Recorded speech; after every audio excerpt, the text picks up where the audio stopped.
ഒന്നാമത്തെ ചോദ്യം, കൽപ്പനകൾ അനുസരിക്കുന്നത് എന്തിനു തുല്യമാണ്? ഉത്തരം സമാധാന ബലിക്ക്. അത് 35 അധ്യായം 1 വാക്യത്തിലാണുള്ളത്. രണ്ടാമത്തെ ചോദ്യം, ഭിക്ഷ കൊടുക്കുന്നവൻ ഏത് ബലിയാണ് അർപ്പിക്കുന്നത്? ഉത്തരം കൃതജ്ഞതാബലി.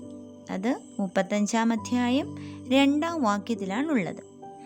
മൂന്നാമത്തെ ചോദ്യം, എന്താണ് ബലിപീഠത്തെ അഭിഷേകം ചെയ്യുന്നത്? ഉത്തരം നീതിമാന്റെ ബലി. അത് 35 അധ്യായം 6 വാക്യത്തിലാണുള്ളത്. നാലാമത്തെ ചോദ്യം, കർത്താവിൻ്റെ പ്രതിഫലം എങ്ങനെയുള്ളതാണ്?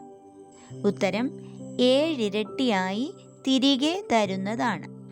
അത് 35 അധ്യായം 11 വാക്യത്തിലാണുള്ളത്.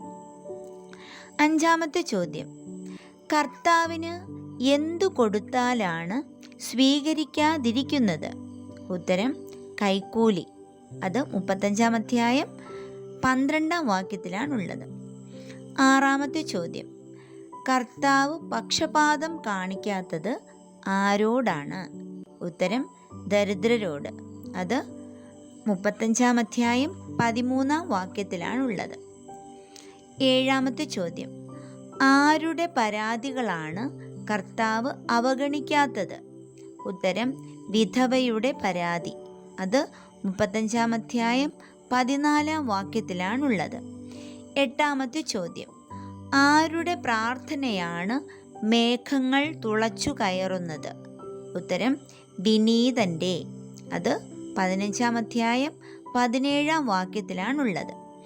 ഒൻപതാമത്തെ ചോദ്യം, ആരുടെ ചെങ്കോലാണ് തകർത്തു കളയുന്നത്? ഉത്തരം അനീതി പ്രവർത്തിക്കുന്നവൻ്റെ. അത് 15 അധ്യായം 10 വാക്യത്തിലാണുള്ളത്.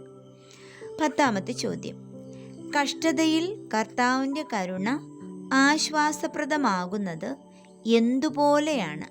ഉത്തരം വളർച്ചയുടെ നാളുകളിൽ മഴക്കാറുപോലെ.